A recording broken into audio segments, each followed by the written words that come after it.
Deuteronomy chapter 2. Then we turned back and set out towards the wilderness along the route to the Red Sea, as the Lord had directed me. For a long time we made our way around the hill country of Seir. Then the Lord said to me, "You have made your way around this hill country long enough. Now turn north. Give the people these orders. You are about to pass through the territory of your relatives, the descendants of Esau, who live in Seir. They will be afraid of you, but be very careful. Do not provoke them to war, for I will not give you any of their land, not even enough to put your foot on. I have given Esau the hill country of Seir as his own. You are to pay them in silver for the food you eat and the water you drink. The Lord your God has blessed you in all the work of your hands. He has watched over your journey through this vast wilderness. These 40 years, the Lord your God has been with you, and you have not lacked anything. So we went on past our relatives, the descendants of Esau, who live in Seir. We turned from the Araba road, which comes off from Elat and Ezion-Geber, and traveled along the desert road of Moab. Then the Lord said to me, "Do not harass the Moabites or provoke them to war, for I will not give you any parts of their land. I've given her to the descendants of Lot as a possession." The Emites used to live there, a people strong and numerous and as tall as the Anakites. Like the Anakites, they too were considered Rephites, but the Moabites called them Emites.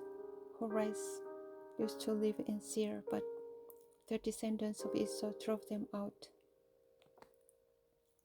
They destroyed the Horites from before them and settled in their place, just as Israel did in the land the Lord gave them as their possession. And the Lord said, "Now get up and cross the Zered Valley." So we crossed the valley. 38 years passed from the time we left Kadesh Barnea until we crossed the Zered Valley. By then, that entire generation of fighting men had perished from the camp, as the Lord had sworn to them. The Lord's hand was against them until He had completely eliminated them from the camp.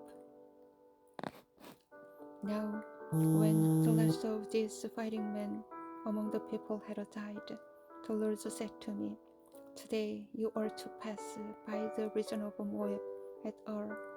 When you come to the Ammonites, do not harass them or provoke them to war, for I will not give you possession of any land belonging to the Ammonites. I have given it as a possession to the descendants of Lot. That too was considered a land of the Rephites, who used to live there, but the Ammonites called them Semomites. They were a people strong and numerous and as tall as the Anakites. The Lord destroyed them from before the Ammonites, who drove them out and settled in their place. The Lord had done the same for the descendants of Esau, who lived in Seir, when He destroyed the Horites from before them. They drove them out and have lived in their place to this day. And as for the Hivites who lived in villages as far as Gaza, the Kephtorites coming out from Kephtor destroy them and settle in their place. Set out now and cross the Arnon Gorge. See, I have given into your hand Sihon the Amorite, king of Heshbon, and his country.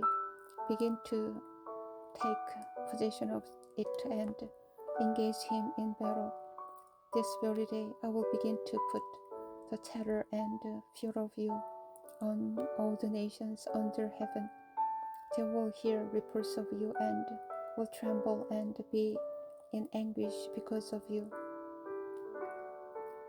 From the desert of Kerimoth I sent messengers to Sihon, king of Heshbon, offering peace and saying, Let us pass through your country. We will stay on the main road. We will not turn aside to the right or to the left. Sell us food to eat and water to drink for their price in silver. Only let us pass through on foot, as the descendants of Esau who live in Seir and the Moabites who live in Ar did for us until we cross the Jordan into the land the Lord our God is giving us. But Sihon, king of Heshbon, refused to let us pass through, for the Lord your God had made his spirit stubborn and his heart obstinate in order to give him into your hands, as he has now done. The Lord said to me, See, I have begun to deliver Sihon and his country over to you. Now begin to conquer and possess his land. When Sihon and all his army came out to meet us in battle at Jahaz, the Lord our God delivered him over to us, and we struck him down, together with his sons and his whole army. At that time we took all his towns and completely destroyed them, men, women, and children. We left no survivors, but the livestock and the plunder from the towns with the captures we carried off for ourselves. From Aroer on the rim of the Arnon Gorge, and from the town in the gorge, even as far as Gilead, not one town was too strong for us. The Lord our God gave us all of them, but in accordance with the command of the Lord our God, you did not encroach on any of the land of the Ammonites, neither the land along the course of the Jabbok